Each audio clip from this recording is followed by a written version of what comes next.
வாகை வான்வழி தமிழொலி. ஒவ்வொரு நாளும் புதுவித நிகழ்ச்சிகள் உங்களுக்காக. கேட்டு கேட்டு மகிழுங்கள். வணக்கம் நேர்களே, நீங்கள் இணைந்திருப்பது வாகை வானொலி, வான்வழி தமிழ் ஒலி, அடிலைட் ஒலிபரப்பு கூட்டுத்தாபனத்தின் தமிழ் சேவை. ஒரு நீண்ட இடைவெளிக்கு பின் அடிலைட் மாநகரில் மீண்டும் வான் வழியில் இணைவதில் மகிழ்ச்சி. இன்றைய நிகழ்ச்சியில் முதலாவதாக நாம் எமது ஆரம்பமாக ஒரு இடைவெளிக்கு பின்னர் ஒரு உயர்ந்த மனிதரை, ஒரு சிந்தனையாளரை, ஒரு தமிழ் பற்றாளரை, எல்லாவற்றுக்கும் மேலாக ஒரு தொழில் முனைவர் என்பதை சொல்வதை விட ஒரு நல்ல மனிதரை இந்த நிகழ்ச்சியூடாக சந்திக்க இருக்கின்றோம்.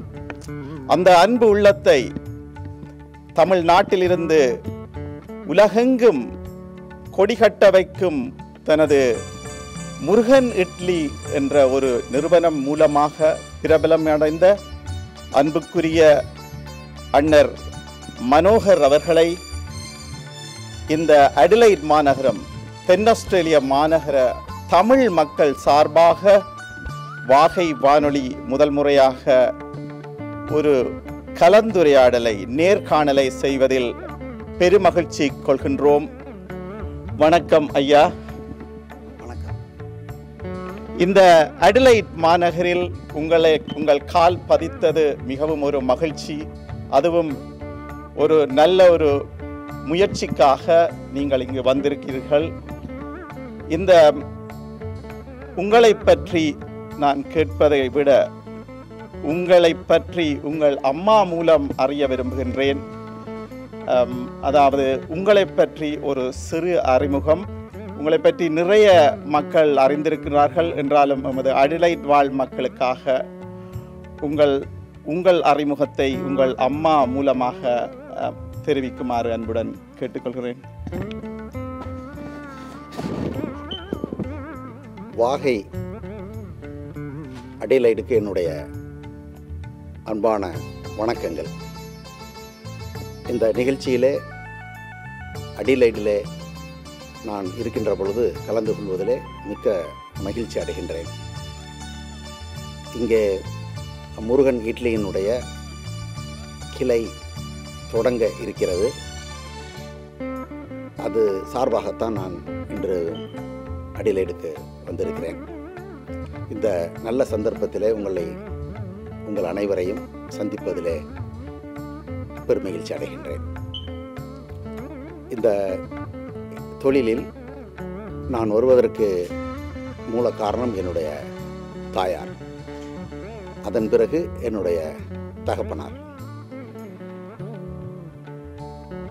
ராமநாதபுரம் மாவட்டத்தில் தேவகோட்டை என்கின்ற ஊருக்கு அருகில் ஒரு சிறிய கிராமம் எழுவங்கோட்டை என்கின்ற ஒரு ஊரில் தான் நான் பிறந்தேன். என்னுடைய குடும்பம் மிகவும் ஒரு ஏழ்மை நிலையிலே இருந்தது. தந்தையார் அருகில் உள்ள மிகப்பெரிய நகரமான மதுரை வந்து அங்கு ஒரு உணவகத்திலே வேலை செய்து கொண்டிருந்தார். பிறகு அதையும் அவர் சமாளிக்க முடியாத ஒரு நேரத்தில் என்னுடைய அம்மாவனுடைய ஒத்துழைப்பும் அவருக்கு தேவைப்பட்டது. ஆகவே என்னுடைய அம்மா எங்களை எல்லாம், என்னுடைய சகோதரர்கள் சகோதரி அனைவரையும் அழைத்து கொண்டு மதுரை வந்து விட்டார்கள். அங்குதான் என்னுடைய தந்தையார் வேலை செய்து கொண்டிருந்தார். அவர்கள் வந்த பிறகு ஒரு சிறிய ஒரு காஃபி ஸ்டால், முருகன் காஃபி நிலையம் என்கின்ற பெயரிலே ஒரு சின்ன ஒரு காஃபி நிறுவனத்தை நடத்தி கொண்டிருந்தார்கள். என்னுடைய அம்மா தாயார் மிகுந்த ஒரு முனைப்பு உள்ளவர். தான் நினைப்பதை சாதிக்க வேண்டும் என்று நினைக்கக்கூடிய ஒரு உத்வேகம் உள்ளவர். இரண்டாவது, சுயசார்பாக ஒரு பெண் என்றாலும் தானே தன்னுடைய சுய முயற்சியில் வாழ வேண்டும் என்கின்ற எண்ணம் உடையவர். எந்த சவாலையும் சந்திக்கக்கூடிய ஒரு ஆற்றல் உள்ளவராகவும் அவர் இருந்தார்.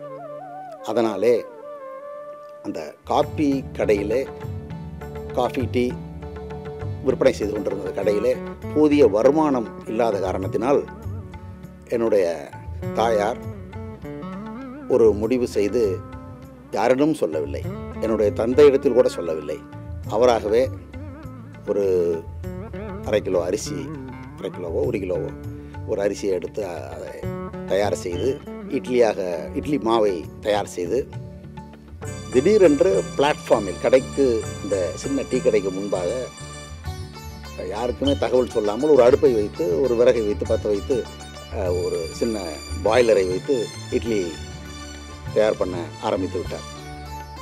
நான் அப்போது எனக்கு ஒரு 3 வயதாக இருக்கும் என்று நினைக்கின்றேன். அதில் அந்த அந்த அந்த இட்லி பாய்லரை ரொம்ப நாள் நாங்கள் வீட்டில் வைத்திருந்தோம். அதில் மேலே 4 இட்லிகளும் கீழே 3 இட்லி, 7 இட்லி அந்த பாய்லரிலே நீங்கள் பாயில் பண்ணி அந்த இட்லியை தயார் செய்ய முடியும். அதை வைத்து அவர் தொடங்கிய உடனே சிறிது நேரத்திலே சொல்வார்கள், ஒரு 1/2 மணி நேரத்துக்குள்ளே அந்த 1 கிலோ மாவுக்கான இட்லியும் விற்று போய்விட்டது, தீர்ந்து போய்விட்டது.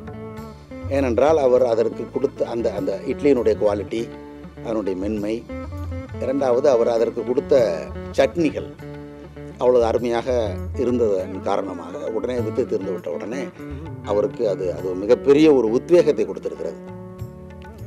அதற்கு பிறகு கிராஜுவலாக படிப்படியாக அந்த இட்லியினுடைய எண்ணிக்கையை கூட்டி வியாபாரம் செய்து அதன் மூலமாக அது ஒரு நல்ல ஒரு நிறுவனமாக பிளாட்ஃபார்மிலே நடைபாதையிலே பண்ணி கொண்டிருந்த கடை அந்த டீ கடைக்கு உள்ளே சென்று விட்டது. அடுப்பெல்லாம் அங்கே ஒரு 5-6 பேர் உட்காந்து சாப்பிடக்கூடிய மாதிரியான ஒரு நிறுவனத்தை, சின்ன ஒரு கடையை உருவாக்கி அதன் மூலம் பேரும் புகழும் பெற்று அதிலே பார்த்தீங்கன்னா மிகப்பெரிய விஐபி, தமிழ்நாட்டினுடைய பெரிய பெரிய விஐபிகள், வசதி படைத்தவர்கள், புகழ் பெற்றவர்கள் எல்லாம், அரசியல்வாதிகள் எல்லாம் வந்து சாப்பிடக்கூடியது மாதிரியான ஒரு நிலையை சிறிது காலத்திலேயே எட்டிவிட்டார்கள்.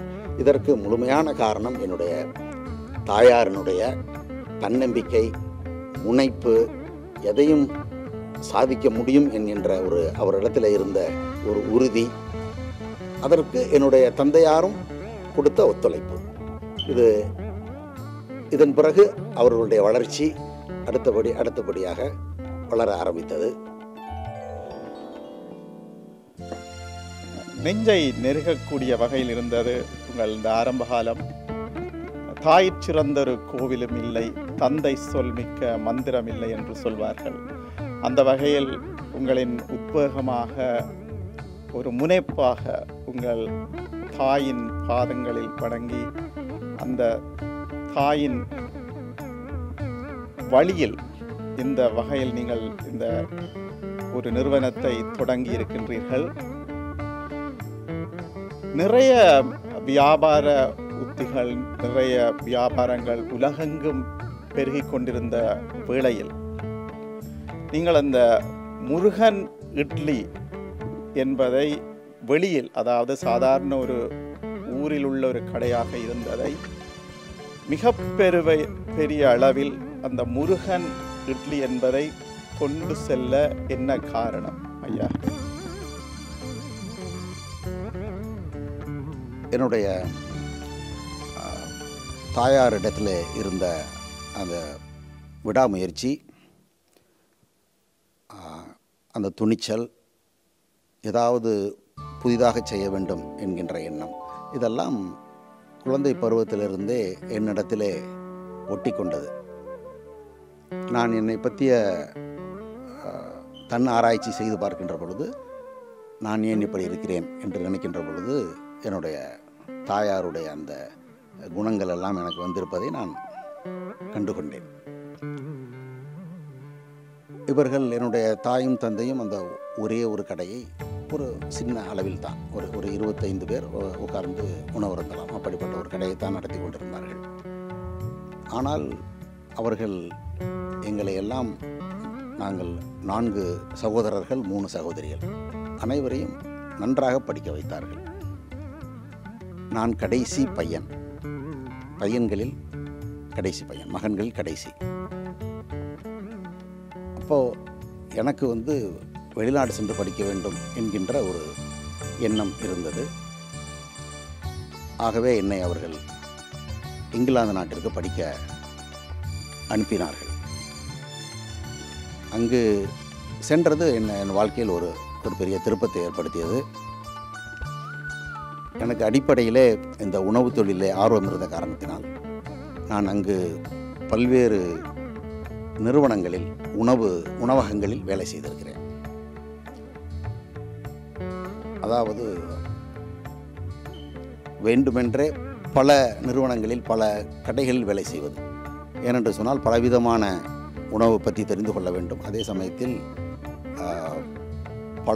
பல இடத்திலே வேலை செய்கின்ற பொழுது பலவிதமான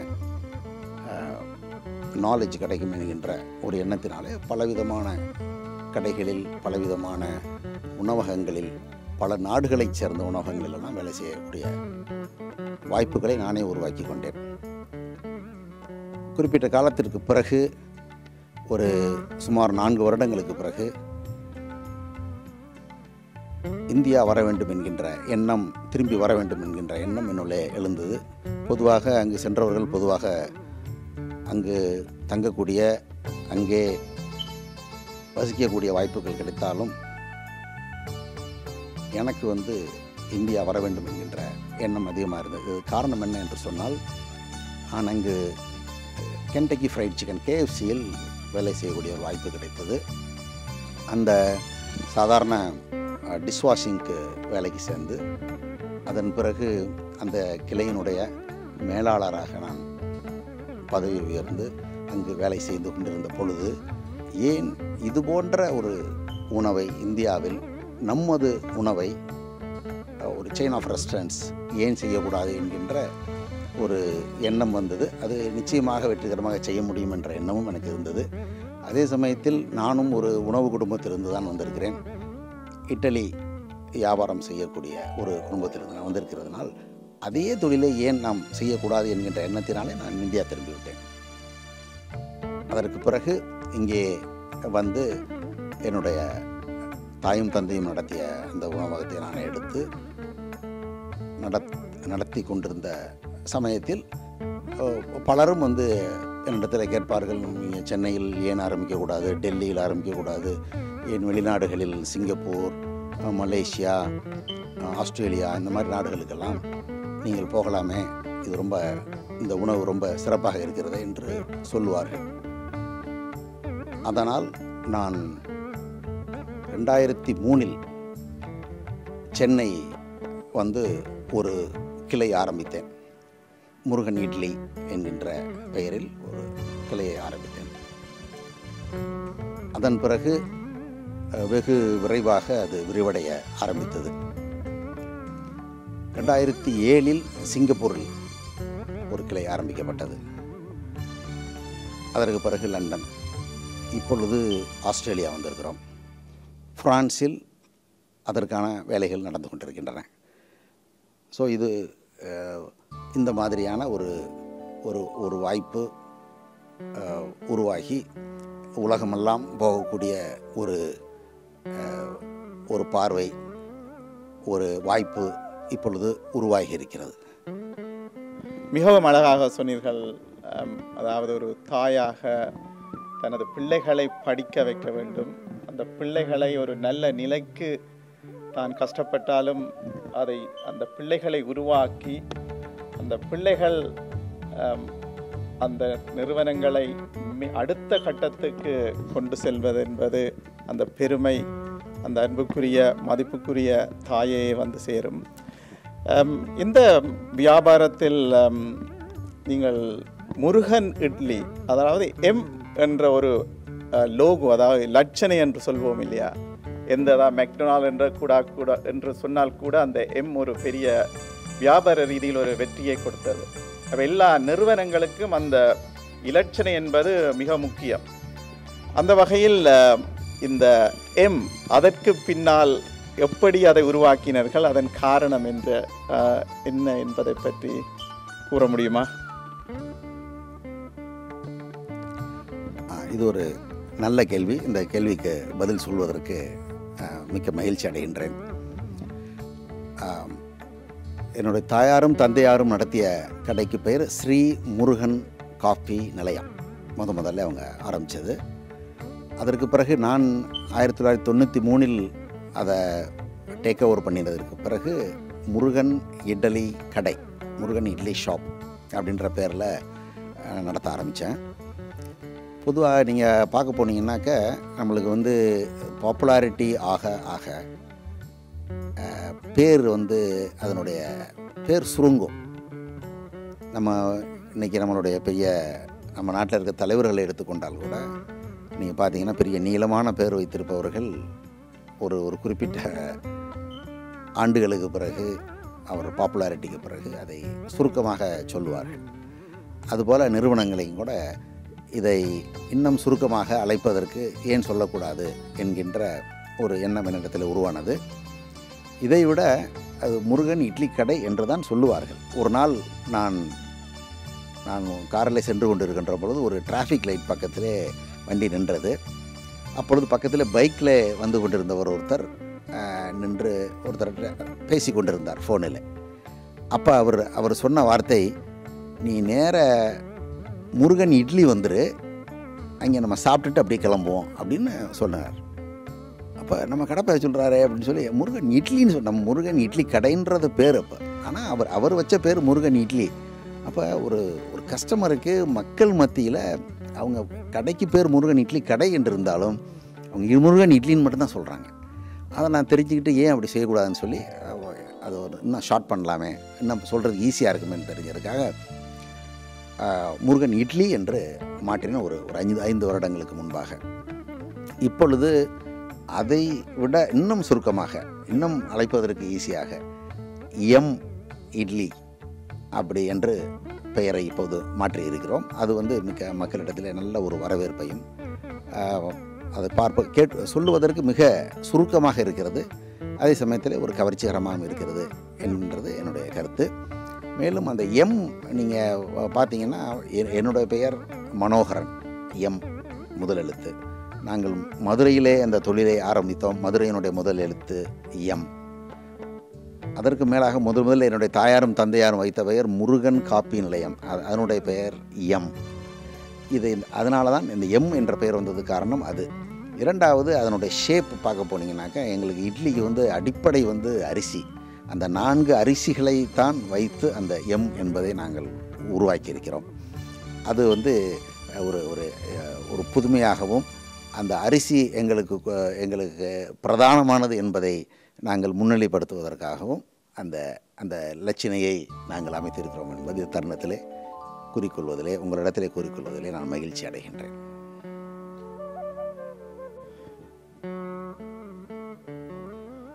மிகவும் அழகாக இந்த முருகன் இட்லி என்ற ஒரு இலட்சணையின் பின் இவ்வளவு அழகான ஒரு கதையே இருக்கின்றது. அந்த எம்முக்கு பின்னால் ஒரு பெரிய வரலாறு இருக்கின்றது. நாங்கள் வரும்போது கவனித்தேன், அந்த எம் நீங்கள் சொன்ன மாதிரி மிகவும் அழகாக ஒரு 3 அதாவது அரிசிகளை கொண்டு அந்த எம் வடிவமைக்கப்பட்டிருந்தது. அதையும் தாண்டி அந்த அரிசியை இட்லியாக கூட சொல்லலாம். அந்த இட்லி வடிவில் கூட அந்த அரிசி மிகவும் அழகாக இருந்தது அந்த எம். அதே ஒரு வியாபார வெற்றி அடுத்த கட்டத்துக்கு உங்களை எடுத்து செல்கிறது என்பதில் பெருமை கொள்ளலாம் நிச்சயமாக. அடுத்த ஒரு கேள்வியாக, எந்த ஒரு வியாபாரத்திலும் நிறைய சவால்கள், அதாவது எதிர்நீச்சல் போட வேண்டிய தேவைகள் எல்லாமே இருக்கும். நீங்கள் நிறைய எதிர்நீச்சல்களை சவால்களை கடந்து வந்திருப்பீர்கள் என்றாலும் உங்களை பரீட்சித்து உங்களை சோதனையிட்டு இந்த நிலையிலிருந்து நான் தாண்டி வர வேண்டும் என்ற வகையில் நீங்கள் எதிர்கொண்ட ஒரு சில சவால்களை பற்றி சொல்ல முடியுமா? இந்த தொழிலை 1992 நான் தொடர்ந்து செய்து வருகிறேன். 30 வருடங்களுக்கு மேலாகிவிட்டது. ஒரு தொழிலை வேறு எந்த டைவர்ஷனும் இல்லாமல், வேறு எந்த தொழிலையும் செய்யாமல் இந்த ஒரு தொழிலையும் மட்டும் இதில் படிப்படியாக ஒரு முன்னேற்றத்தை தொடர்ந்து கொண்டு வந்து கொண்டு இருப்பது என்பதே ஒரு ஒரு என்னை பொறுத்த அளவில் ஒரு சாதனை தான். அது ஒரு தவம். அதற்கு மேலே அது ஒரு தவம் என்று சொல்லலாம். இது ஒரு தவம். ஏனென்று சொன்னால், வாழ்க்கையிலே எப்படி ஒரு மனிதனுக்கு ஏற்றம் தாழ்வு எல்லாம் வருகிறதோ அதே மாதிரி ஒரு தொழிலிலும் பல ஏற்றம் வரலாம். அதற்கு பிறகு ஒரு இரக்கம் வரும். எத்தனையோ பிரச்சனைகளை சந்திக்க வேண்டியது இருக்கும். எத்தனையோ சேலஞ்சஸ் எல்லாம் எதிர்நோக்க வேண்டியிருக்கும். இதெல்லாம் நிச்சயமாக நானும் கடந்து தான் வந்திருக்கிறேன். மிகப்பெரிய சோதனைகள் எல்லாம் கடந்து வந்திருக்கிறோம். அதற்கெல்லாம் அடிப்படை காரணம் அதையெல்லாம் கடந்தும் வந்திருக்கிறோம் என்று சொன்னால், அதற்கு காரணம் ஒரு விடாமுயற்சி. நாம் ஒரு முயற்சியை எடுக்கிறோம், ஒரு தொழிலை பண்ணுகிறோம், ஒரு செயலை செய்கிறோம் என்று சொன்னால், அதில் தொடர்ந்து எத்தகைய இன்னல் வந்தாலும், எத்தகைய தடைகள் வந்தாலும் நிச்சயமாக பொறுமையோடு, நம்பிக்கையோடு, விடாமுயற்சியோடு சிறிய சிறிய முயற்சிகளை தொடர்ந்து செய்து கொண்டிருந்தால் நிச்சயமாக அதை கடந்து நிச்சயமாக வெற்றிகரமாக நம்மால் வர முடியும் என்பதை என்னுடைய வாழ்க்கையில் நான் கடந்து வந்த பாதையை பார்க்கின்ற பொழுது இதை மற்றவர்களுக்கு, யங்ஸ்டர்ஸுக்கு கூட ஏதாவது சொல்லுவதாக இருந்தால் நான் இதைத்தான் சொல்ல விரும்புகிறேன். எடுத்த முயற்சியை விடாமல் அந்த ஸ்மால் இம்ப்ரூவ்மெண்ட்ஸை செய்து கொண்டு தொடர்ந்து நாம் முயற்சிப்போமே ஆனால் தடைகள் அத்தனையும் சிறிது சிறிதாக அகன்று நிச்சயமாக நாம் முயற்சி செய்கின்ற இலக்கை நோக்கி நிச்சயமாக போக முடியும் என்று நான் உறுதியாக நம்புகிறேன். ஒரு மிகப்பெரிய ஒரு கருத்தை மிக எளிமையாக சொன்னீர்கள் ஐயா. அதாவது நிச்சயமாக இது நமது அடுத்த தலைமுறை இளைஞர்கள், தொழில் முனைவர்களுக்கு ஒரு ஊந்துகோலாக இருக்கும். அதாவது தற்காலங்களில் பார்த்தீர்கள் என்றால் இளைஞர்கள் திடீரென்று மேலே வர வேண்டும் என்று நிறைய வேலைகளை செய்து கொண்டிருப்பார்கள். அதை தாண்டி நீங்கள் சொன்ன மாதிரி ஒரே ஒரு விடயத்தை, உங்களுக்கு பிடித்த விடயத்தை விடாமுயற்சியுடன் தொடர்ச்சியாக செய்தால் சாதிக்கலாம் என்பதற்கு நீங்கள் நிச்சயமாக ஒரு உதாரணமாக இருப்பீர்கள் நாளைய தலைவர்களுக்கும் இந்த தொழில் முனைவர்களுக்கும் என்பதில் எந்த மாற்று கருத்துக்கும் இடமில்லை. அடுத்ததாக ஒரு கேள்வி. நீங்கள் அதாவது மதுரையில் இருந்து தொடங்கி சென்னை, அதைத் தொடர்ந்து சிங்கப்பூர், லண்டன் என்று பல நாடுகளுக்கும், பிரான்ஸ் என்று விரிவடைந்து கொண்டு போகின்றீர்கள். ஆஸ்திரேலியாவில் இந்த கங்காரு தேசத்தில் முதல் முறையாக முருகன் இட்லி கால் பதிக்கிறது.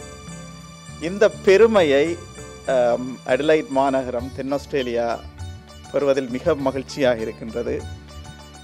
அதாவது ஆஸ்திரேலியா இந்த கங்காரு தேசத்தின் மிகப்பெரிய நகரங்களான சிட்னி, மெல்பர்ன் என்று இருக்கும் போது நீங்கள் அடிலைட்டை, இந்த தென் ஆஸ்திரேலியாவை தேர்ந்தெடுப்பதற்கான காரணம் என்ன? திரு சுந்தர் அவர்கள் எங்களை தொடர்பு கொண்டு இங்கு ஒரு ஃப்ரான்ச்சைசி எங்களுக்கு தர முடியுமா என்று கேட்டவுடன், அந்த சமயத்தில் யாருக்குமே இதுவரை நாங்கள் ஃப்ரான்ச்சைசி கொடுத்ததில்லை. அனைத்து நிறுவனங்களுமே எங்களுடைய சொந்த நிறுவனங்கள் 100%. இந்த அவருடைய இந்த கேள்வி அவரை பார்த்த நொடியில் அவருடைய தோற்றம், அவருடைய கேட்ட விதம், அவர் மேல் எனக்கு ஒரு பார்த்தவுடன் நான் அவரை மதித்த விதம் என்னுள்ளே ஒரு மாற்றத்தை உண்டு பண்ணி, ஓகே இவருக்கு இந்த ஃப்ரான்ச்சைசி கொடுப்போம் என்று நான் முடிவு செய்தேன்.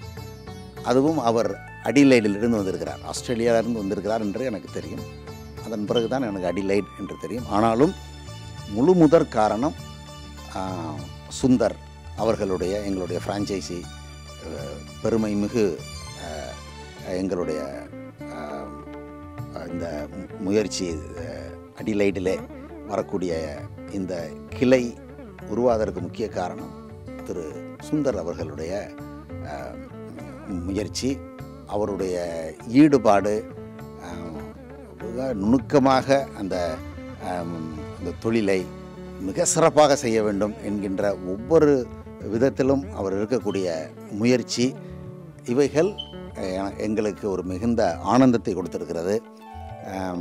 இந்த முருகன் இட்லியை ஃப்ரான்ச்சைஸியாக நாங்கள் இங்கே அடிலைடிலே கொடுக்க வேண்டும் என்று முடிவு செய்த பிறகு இன்றைக்கு அடிலைடிலே இறங்கி இருக்கிறோம். மிக பிரம்மாண்டமாக இந்த முருகன் இட்லி என்கின்ற இந்த இட்லி பிரமாதமாக அமைக்கப்பட்டிருக்கிறது.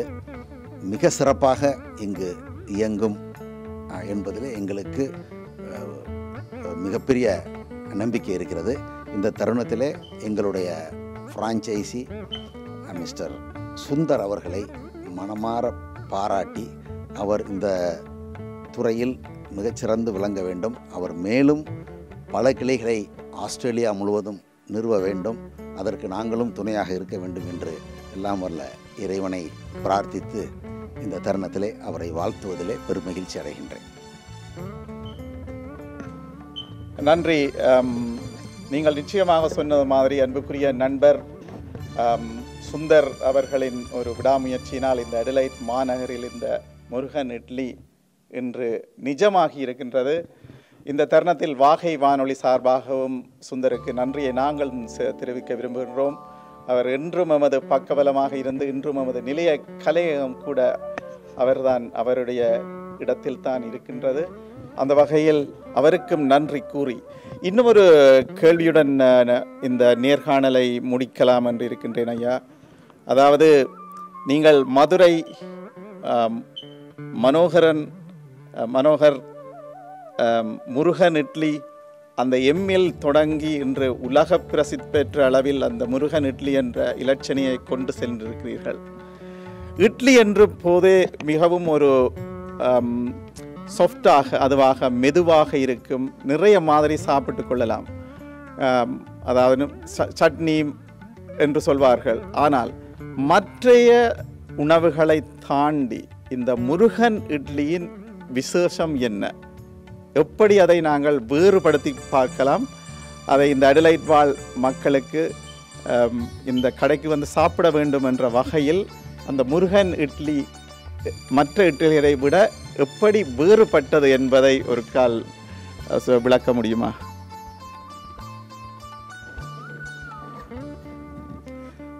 பொதுவாகவே நீங்கள் உணவகங்களில் போனீங்கன்னா தமிழ்நாட்டில் இட்லி குறிப்பிட்ட நேரத்துக்கு தான் இட்லி கிடைக்கும். மார்னிங்கில் ஒரு 2 ஹவர்ஸுக்கு இருக்கும், அப்புறம் லஞ்ச் டைமில் இருக்காது, அப்புறம் ஈவினிங்லேயும் கூட நீங்கள் ஒரு குறிப்பிட்ட நேரத்தில் தான் பொதுவாக கிடைக்கும். அப்புறம் கொஞ்சம் லேட் நைட் ஆயிடுச்சுன்னா பொதுவாக அது கிடைக்காது. பொதுவாக வந்து உணவக உரிமையாளர்களும் கூட அதிகமாக அதில் வந்து பெருசாக வந்து காலையிலிருந்து இரவு முழுவதும் தொடர்ந்து கொடுக்க வேண்டும் என்கின்ற அந்த ஒரு நிலை இல்லை இப்போ. ஆனால் முருகன் இட்லியில் நீங்கள் வந்தீங்கன்னா பெரிய டிஃப்ரென்ஸு. காலையில் 7 மணிக்கு கடை ஆரம்பிப்போம், நைட்டு 11 மணிக்கு க்ளோஸ் பண்ணுவோம். சென்னையில் சொல்கிறேன், சென்னையில், தமிழ்நாட்டில். மற்ற இடங்கள்லேயும் அப்படி தான். காலையிலேருந்து தொடர்ந்து இட்லி கொடுப்போம். எனி டைம் ஃப்ரெஷ்ஷாக சூடாக ஸ்டீமிங் இட்லி கொடுப்போம். அது எங்களுடைய ஒரு தனித்துவம். அதை நீங்கள் வந்து நினைக்கலாம், என்னடா காலையில் இட்லி சாப்பிட்லாம், நைட்டில் சாப்பிட்லாம், எப்படி மத்தியானம் சாப்பிட்றாங்க. முருகன் இட்லிக்கு வந்தால் மத்தியானம் இட்லி சாப்பிடுவாங்க. இப்போ வந்து ஒருத்தர் வந்து மத்தியானம் வந்து நல்ல நம்ம வந்து தமிழ் பாரம்பரியத்தில் மத்தியானத்தில் நல்லா இலை போட்டு மீல் சாப்பிடுவோம். சாம்பார், ரசம், புளிக்குழம்பு, மோர், பாயாசம் இதுகளோட பொதுவாக அதை விரும்புவாங்க. ஆனால் எங்களுடைய வாடிக்கையாளர்கள் எப்படின்னாக்க, நீங்கள் ட்ரைவ் பண்ணி போய்கிட்டு இருக்காங்க, ரோட்டில் பார்க்குறாங்க, திடீர்னு முருகன் இட்லியை பார்த்தாங்கன்னா அவங்களோட எண்ணம் எப்படி இருக்குன்னா, முருகன் இட்லிக்கு போவோம் மதியானம். அது வந்து 1:30 மணியாக இருக்கலாம், 2 மணியாக இருக்கலாம். வந்து 2 இட்லி, ஒரு ஆனியன் ஊத்தாப்பம், ஒரு காஃபி. சர்வசாதாரணமாக என்கிட்ட வந்து கஸ்டமர்ஸே சொல்லிட்டு போவாங்க, என்னன்னு தெரியல, நாங்கள் வர்றோம் உங்கள் கடையை பார்த்தா வந்து இட்லியும் இதை தான் சாப்பிடணும்னு தோடுது எங்களுக்கு அப்படின்னு சொல்லுவாங்க. அதுதான் உண்மையும் கூட. அதே மாதிரி எங்கள்கிட்ட பார்த்திங்கன்னா இப்போ இட்லியில் நீங்கள் கேட்டிங்க, இட்லி வந்து பொதுவாக வந்து அது ஸ்டீம் பாயில்டு ஒரு நல்ல உணவு, ரொம்ப லைட்டாக இருக்கும், சாப்பிட்டிங்கன்னா ரொம்ப அதுக்கு நாங்கள் ஒரு 4 வெரைட்டி சட்னி கொடுக்குறோம், அது சாம்பார் கொடுக்குறோம், எண்ணெய் பொடி கொடுக்குறோம். அது இட்லியிலே வந்து பொடி இட்லி, அந்த பொடி இட்லின்றது ரொம்ப தமிழ்நாட்டில் கொஞ்சம் நாங்கள் தான் அதை எடுத்து அதை விடாமல் முயற்சி ஆகும். அதே சமயத்தில் அது ஒரு பெரிய அளவுலையும் வர்றவங்க எல்லாருமே அட்லீஸ்ட் ஒரு பொடி இட்லியாக சாப்பிடாம போக மாட்டாங்க. அந்த அளவுக்கு அதில் நிறைய வெரைட்டி பொடிகள் கொடுக்குறோம். அந்த பொடியை ரிச்சாக நிறையா அதை ஒரு கோட்டிங் கொடுத்து அது மேலே கீ நெய் நிறையா அது மேலே ஊற்றி அதை வந்து ஒரு தரமான ஒரு பொடி இட்லின்னா இப்படி தான் இருக்கணும் அப்படின்ற ஒரு உதாரணத்தை முருகன் இட்லியில் நாங்கள் பண்ணியிருக்கிறோம். ஸோ இதில் வந்து இட்லியில் வந்து இட்லி இருக்குது, ப்ளைன் இட்லி இருக்குது, அதில் பட்டர் இட்லி இருக்குது, பொடி இட்லி இருக்குது. பொடியிலே நிறையா வெரைட்டியான இட்லிகள் கொடுக்குறோம். இதை வந்து வேறு அதிகமான வெரைட்டியும் நாங்கள் தேவையில்லைன்னு நாங்கள் நினைக்கிறோம். ஏன்னா பொதுவாக வந்து அது அப்புறம் அதுக்கு மேலே நிறையா எண்ணெய்கள் அப்புறம் வறுக்கிறது, பொரிக்கிறது இதெல்லாம் கூட பண்ணி சில இதெல்லாம் பண்ணுறாங்க. பட் ஆனாலும் எங்களோட வரக்கூடிய வாடிக்கையாளர்கள் கேட்குறது வந்து எங்களுக்கு வந்து அதிகமான எண்ணெய் இல்லாமல் ஸ்டீம் பாயில்டு இது வந்து சாப்பிட்டா வந்து எங்களுக்கு நல்லாயிருக்கு அப்படின்னு கேட்குறதுனால நாங்கள் வந்து நிறையா இதில் பெரிய வெரைட்டிகளை பொரிக்கிறது, அதிகமான எண்ணெய்களை அதில் போட்டு கொடுக்குறது அதை பண்ணாமல். பட் கீ வந்து இன்றைக்கி எல்லாருமே சொல்கிறாங்க அது வந்து நீ அளவாக சாப்பிட்டிங்கன்னா ரொம்ப உடம்புக்கு நல்லதுன்னு சொல்லி. அதனால் இப்போ வந்து இந்த கீ பொடி இட்லி, அந்த பொடி இட்லியிலே நிறையா வெரைட்டி உளுந்தம் பொடி இருக்குது, முடக்கத்தான் பொடி, மல்லிப்பொடி, கருவேப்பிள்ளை பொடி, பூண்டு பொடி அப்படின்னு சொல்லி ஒரு 15 வகையான பொடிகள் இருக்குது. அதை பொடிகளை அதில் மிக்ஸ் பண்ணி அதில் கோட் பண்ணி கொடுக்குறோம். அதுக்கு ஒரு நல்ல ஒரு வரவேற்பு இருக்குது. அது ரெண்டாவது முருகன் இட்லியில் வந்து எங்கள் இதில் பார்த்திங்கன்னா எங்களுடைய சர்க்கரை பொங்கல் எடுத்துக்கிட்டிங்கன்னு சொன்னால் அது வந்து ரொம்ப வித்தியாசமாக அந்த மாதிரி ஒரு சர்க்கரை பொங்கல் வந்து பார்க்குறது வந்து யூனிக்காக இருக்கும். அது எங்கள் இடத்துல மட்டும்தான் கிடைக்கும். அந்த மாதிரியான ஒரு இட்லி சர்க்கரை பொங்கல். ஆனியன் ஊத்தப்பம் கொடுக்குறோம். அந்த ஆனியன் ஊத்தப்பத்தில் பார்த்திங்கன்னா ஸ்மால் ஆனியன் யூஸ் பண்ணுறோம்.